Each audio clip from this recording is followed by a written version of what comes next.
Yeah, it's an amazing piece of Rav Kook.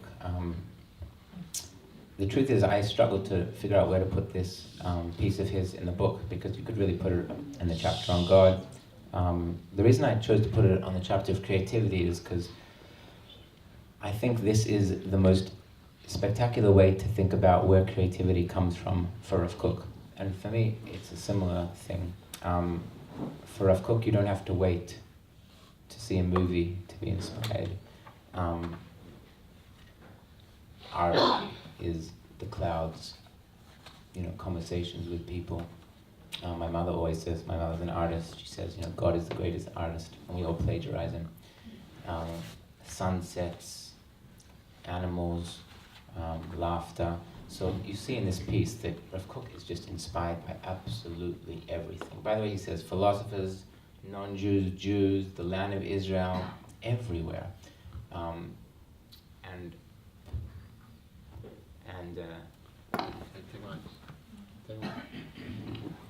And I think it's unusual to hear a rabbi really just say everything can connect you to God, absolutely everything, and you don't have to wait to go to shul, to the Beit Knesset to connect to God. You don't have to wait to study even Torah to connect to God. God is in every conversation and in every moment, if you are willing to let that inspiration into your life.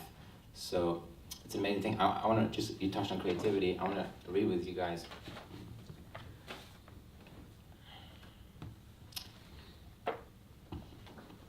Rav Kook was very jealous of, he's going to use the word jealous, so I'm not putting it on him. He says he's jealous of the secular world.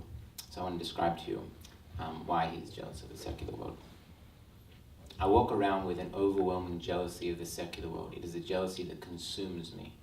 For is it really possible that the power of creativity is seized within the religious world? Has it all been given over to the secular world? How could this be?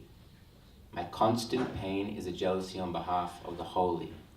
A piercing pain stabs my heart when I see secular thoughts and dreams spread throughout the world, winning people's hearts, acquiring followers, and eventually becoming actualized in concrete deeds, whereas dreams and thoughts of holiness are left alone like a dead stone that no one picks up or notices.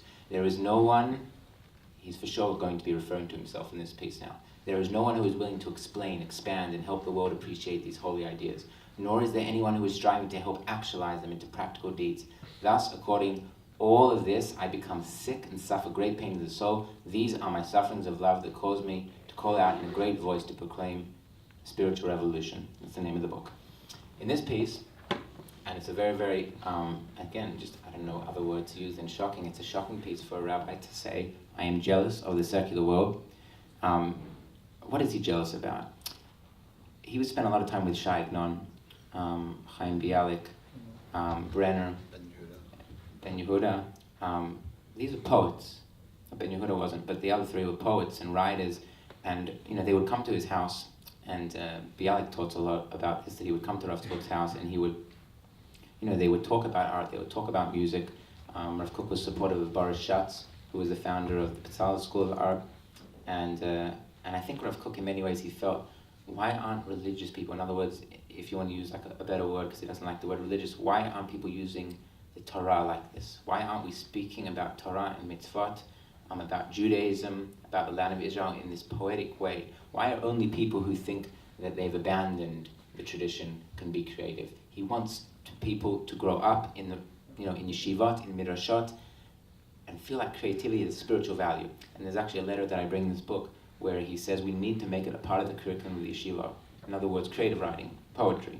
I teach at a midrashah. One of the places I teach at is a midrashah called Emunah ve'umanut. And it's a gap year program for people who come to Israel for a year, and they do the morning, they learn Torah, in the afternoon, they do art, music, film. And I know because I teach at other midrashah, there's often this feeling from other places like, oh, it's less religious, they need the art in the afternoon, they can't study Torah enough, so we'll give them a break.